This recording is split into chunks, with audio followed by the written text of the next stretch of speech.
Sam Peckinpah, vodka in hand by noon, directs a film where the lines between hero and villain blur as much as his vision. James Coburn, at 44, plays a 30-year-old Pat Garrett, chasing a Billy the Kid who's too old for the part. Yet, it's this mismatched casting that mirrors the film's chaotic brilliance. Peckinpah's alcoholism didn't just fuel his creativity, it dictated his days, leaving him coherent for only 4 hours. Still, he crafts a gritty, poetic showdown that asks, can friendship survive the law? Sam Peckinpah's Pat Garrett and Billy the Kid is a film as messy and contradictory as the director's own life. By 1973, Peckinpah's alcoholism had reached a breaking point. He'd start the day with vodka to steady his hands, only to be too drunk to work by afternoon, coherent for just 4 hours, according to James Coburn. Yet even in this state, he crafted a Western that blurs the lines between hero and villain, friendship and duty. Coburn, at 44, plays a 30-year-old Pat Garrett, a lawman hired to hunt down his old friend Billy the Kid, played by Chris Christopherson. The age gap is glaring, but it's hard to look away from their chemistry, even as the film's production was marred by Peckinpah's erratic behavior and clashes with Christopherson. This isn't just a story of outlaws and justice, it's a meditation on loyalty, betrayal, and the cost of growing old in a world that's moving on. The film's pacing is deliberate, its violence stark, and its themes as raw as Peckinpah's own struggles. In this review, we'll explore why this flawed masterpiece still resonates, dissecting its strengths, its missteps, and the moments like the haunting final standoff that make it unforgettable. In the dusty, lawless expanse of 1880s New Mexico, Pat Garrett and Billy the Kid opens with a sense of inevitability. Pat Garrett, played by a weathered James Coburn, is a man caught between his past and his present. Once a friend to the notorious outlaw Billy the Kid, Garrett has now been hired by a consortium of wealthy cattle barons to bring his old comrade to justice. The film's premise is straightforward: a lawman hunting a criminal.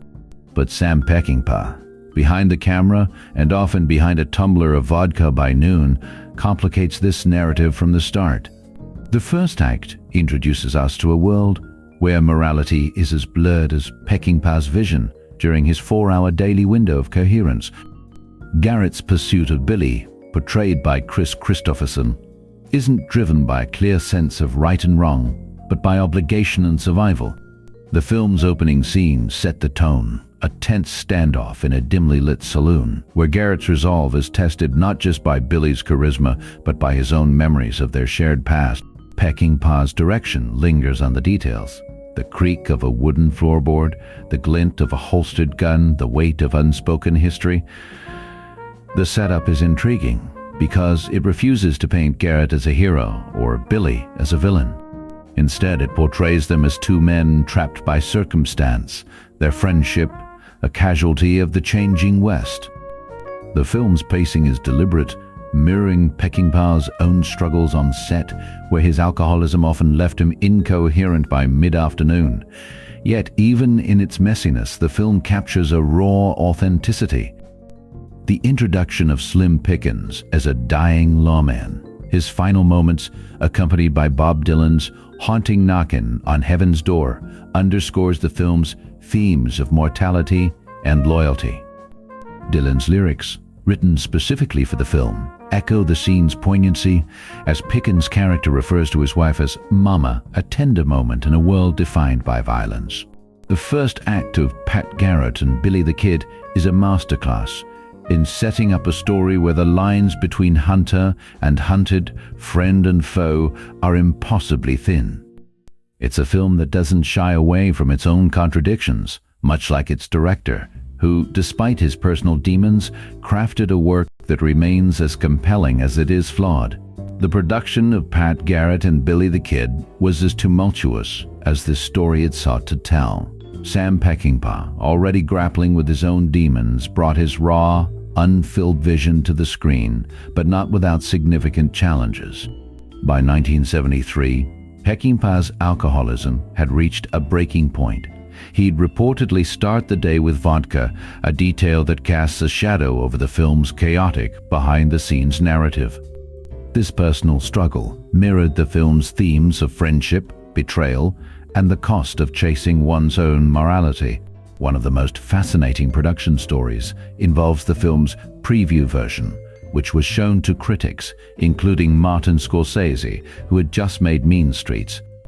Scorsese praised it as Peckinpah's greatest work since The Wild Bunch, but this cut would remain buried for over a decade, a victim of studio interference and Peckinpah's own uncompromising nature.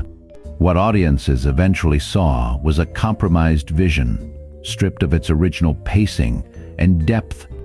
Chris Christopherson, who played Billy the Kid, recalled how Peckinpah hired Donnie Fritz, a longtime collaborator, as a favor, casting him as Beaver, a member of Billy's gang. Fritz had no scripted lines, so he simply repeated whatever anyone else said, a quirky detail that adds to the film's offbeat charm.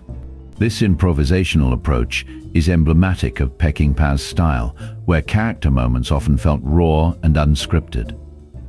Consider the scene where Billy and his gang are holed up in a hideout, the tension palpable as Garrett closes in. Fritz's repetitive dialogue feels less like a gimmick and more like a reflection of the gang's unraveling cohesion, a subtle touch that enriches the scene. However, the film's production was plagued by conflicts, particularly between Peckinpah and the studio. The director's insistence on artistic control clashed with MGM's demands for a more commercial product. This tension is evident in the final cut, which feels rushed and uneven, particularly in the climactic showdown between Garrett and Billy.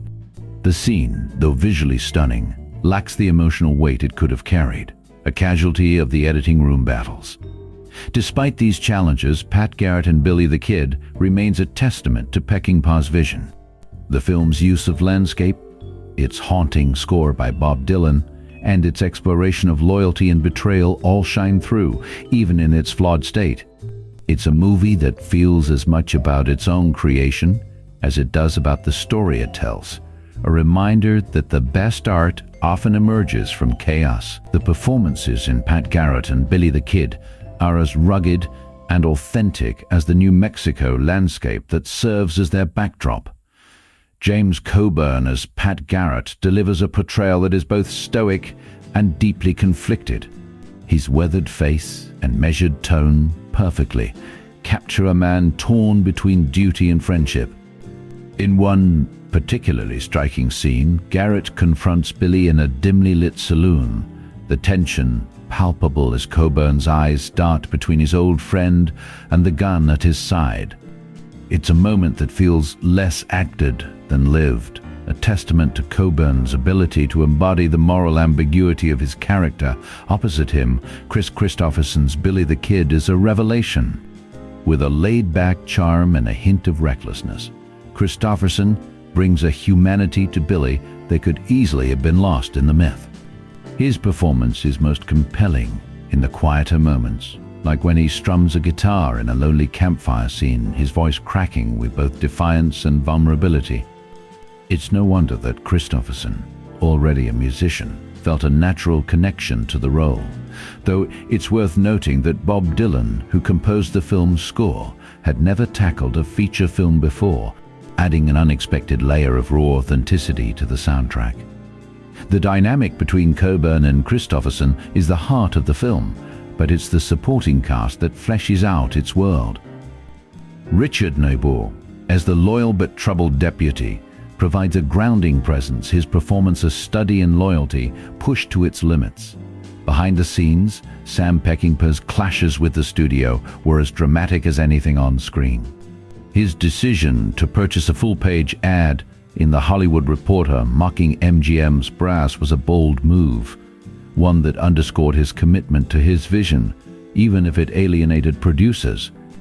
These tensions, however, seem to have fueled the cast's performances, giving the film an edge that feels both raw and unapologetic. Together, Coburn, Christopherson, and Jokl create a tapestry of characters that are as flawed as they are unforgettable, making Pat Garrett and Billy the Kid a study in the complexities of loyalty, friendship, and the cost of justice. What sets Pat Garrett and Billy the Kid apart is its raw, unfiltered approach to storytelling, a hallmark of Sam Peckinpah's style. The cinematography, led by John Coquillon, captures the harsh, sun-bleached landscapes of New Mexico with a gritty authenticity. The wide shots of the desert, dust storms swirling in the distance, and the isolated homesteads create a sense of desolation that mirrors the moral ambiguity of the characters. One standout moment is the early scene where Pat Garrett tracks Billy through a dusty canyon. The camera lingers on the cracked earth and the relentless sun, emphasizing the futility of their conflict. This visual style isn't just aesthetic, it's a character in itself, shaping the tone and mood of the film. The production struggles with hot weather and dust storms, rather than hindering the film, seem to have enhanced its realism, as if the elements themselves were conspiring to tell this story. The music, composed by Bob Dylan, is another defining element. Dylan's haunting score, particularly the song "Knockin' on Heaven's Door," adds a layer of melancholy and inevitability to the narrative. The lyrics and melodies feel deeply intertwined with the characters' fates, especially in the climactic scenes. The dialogue, penned by Rudy Wurlitzer, is sharp and economical, reflecting the stoicism of the Old West. Lines like Garrett's, "I'm just doing my job," carry a weight that resonates long after the scene ends. The original script's plan to keep Garrett and Billy apart until the end would have robbed the film of one of its most powerful dynamics, the tension between two men who are both friends and enemies. Their interactions, particularly in the saloon scene where they share a drink, are electric thanks to the chemistry between James Coburn and Chris Christopherson. Peckinpah's direction ensures that every frame feels deliberate, every pause meaningful. The film's pacing, though slow at times, allows the audience to immerse themselves in its world, to feel the weight of every decision and every bullet fired. Pat Garrett and Billy the Kid isn't just a Western. It's a meditation on loyalty, betrayal, and the cost of progress. Its standout elements, cinematography, music, and dialogue, work in harmony to create a film that feels both timeless and deeply personal. Upon its release in 1973, Pat Garrett and Billy the Kid received a mixed reception from critics and audiences alike. While some praised Sam Peckinpah's gritty, unvarnished approach to the Western genre, others found the film's pacing and narrative disjointed. Peckinpah's struggles with alcoholism during production, which often left him coherent for only a few hours a day, likely contributed to the film's uneven tone. James Coburn, who delivered a commanding performance as Pat Garrett, later recalled that Peckinpah's drinking made the set chaotic, though it somehow added to the raw authenticity of the film. Despite this, the chemistry between Coburn and Chris Christopherson, who played Billy the Kid, was undeniable, even if Christopherson's age raised eyebrows. Interestingly, Al Pacino was initially considered for the role but turned it down due to his inability to ride a horse and concerns about Peckinpah's reputation. The film's cinematography, particularly in scenes like the tense standoff in the desert, was widely celebrated, but critics were divided on the overall impact. Some felt it was a bold, revisionist take on the Western, while others saw it as a missed opportunity weighed down by its own ambition.